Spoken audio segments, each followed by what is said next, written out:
Today, we will focus on why human resource is crucial for a successful program like polio eradication.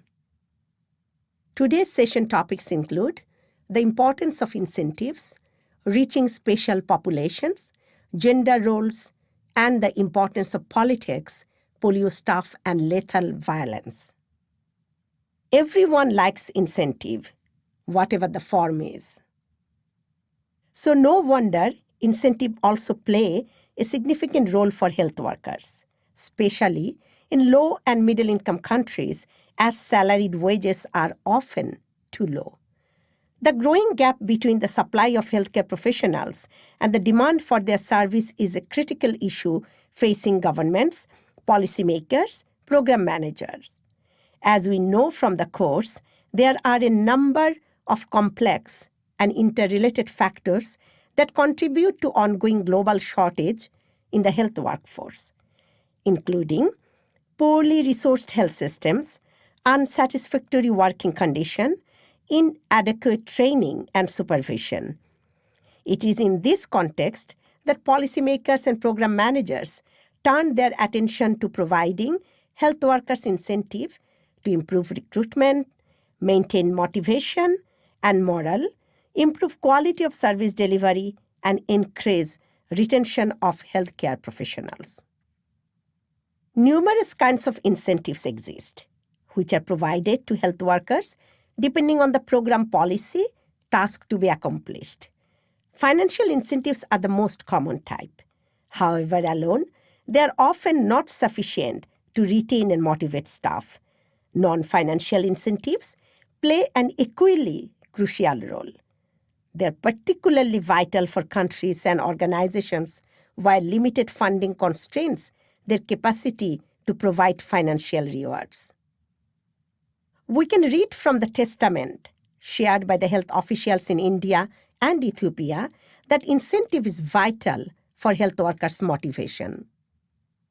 Broadly, incentives fulfill three goals towards the improvement of health service delivery: recruitment, retention, and motivation. Globally, health workers receive incentives in many different ways after the recruitment. In Ethiopia, upon completion of a 12-month training program, health extension workers, or HEW, are assigned as salaried government employees to health posts and work directly with households. More than 42,000 government salaried female health extension workers have been deployed in the country, providing essential health services to households. Similarly, in India, accredited social health activists, well known as ASHA workers, receive incentives for the work they carry out.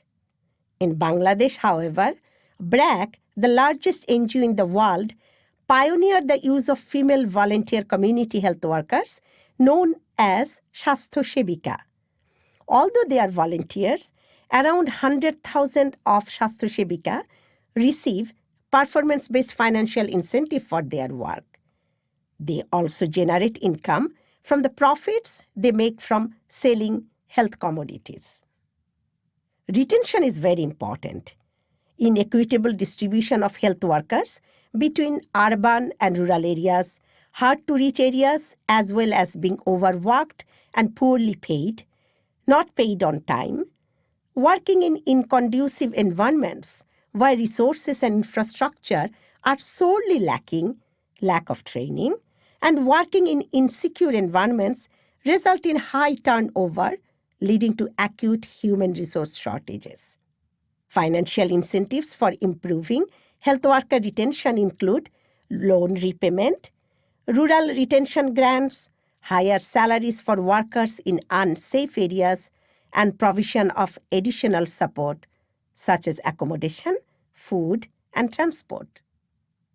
Motivation at work is believed to be a key factor in the performance of individuals and organizations and is also a significant predictor of intention to quit the workplace.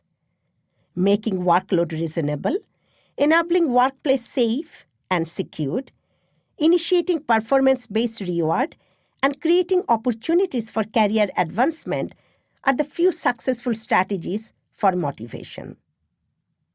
Let's take a pause and try to answer the question about provision of per diem. The first question is, what might be likely adverse effects of providing such incentives? Question 2, how can public health programs better incentivize their human resources?